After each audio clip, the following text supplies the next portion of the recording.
Почитувани ученици, а сите останати кои што го гледате видеото, добро утро, добар ден, добро вечер, или во зависност од тоа кога ме гледате. Јас сум Антонио Неделковски, наставник по историја од Основното училиште на Многовски Борче од Скопје.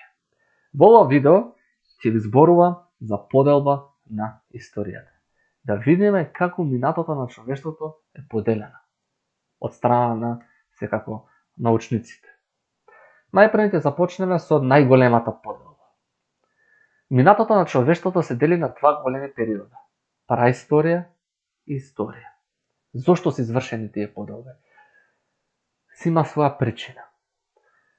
Напред ќе почнеме со праисторијата. Праисторијата си има своји карактеристики, својствени за нејзе, типични.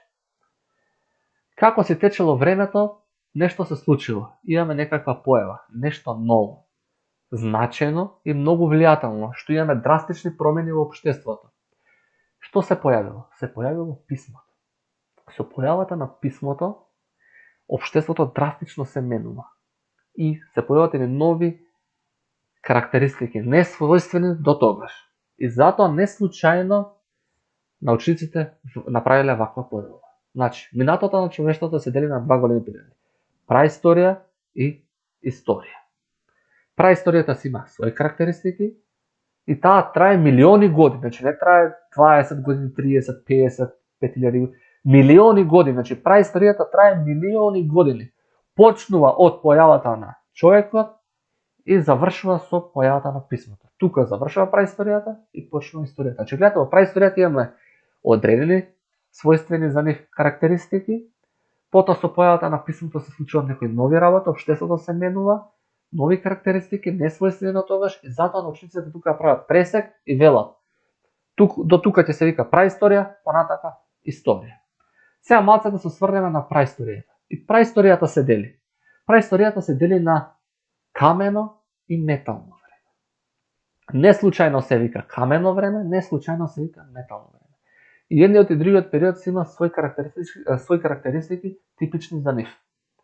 Значи, најпред имаме камено време, своји карактеристики, но после извесен период се случило нешто нетипично до тогаш, каде што ќе го промени општеството, и затоа велат научниците: тука сечеме, тука завршува камено време, тоа ќе се вика камено време, сега ќе почне нов период кој што се вика метално време.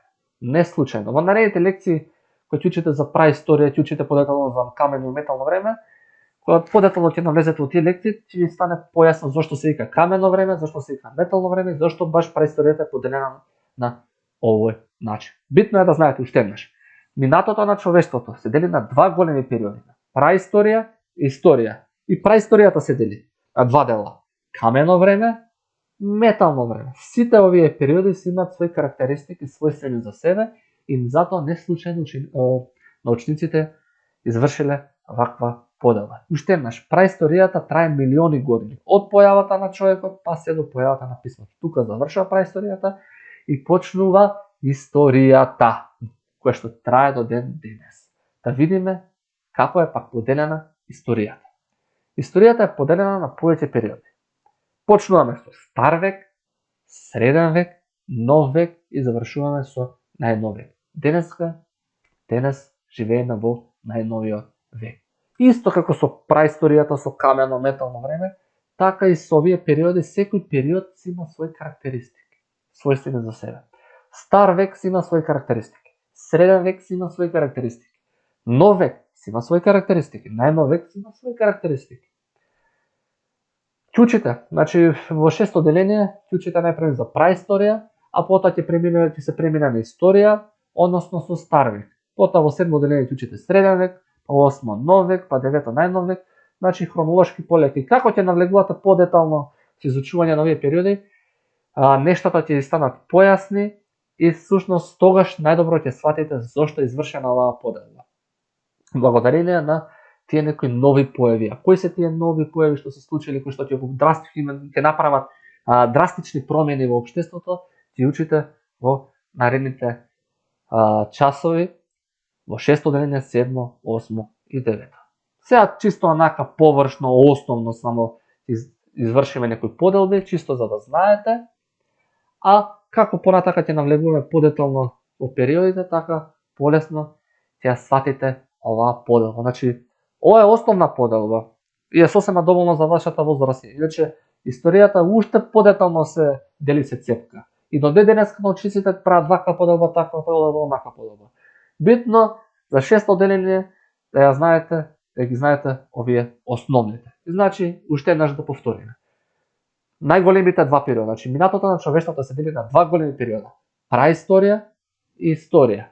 Праисторијата се дели на камено и метално време.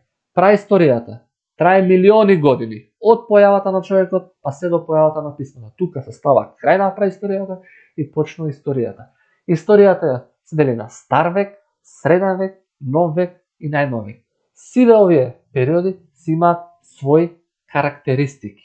Научниците ги воочиле тие карактеристики и врз основа на тие својствени за нив карактеристики извршиле таква поделба како што сега ви напоменав. Сосема кратко, се надевам дека ова видео создадено од мене, се надевам дека ќе ви помогне во совладување на лекцијата. Поздрав и се најавам.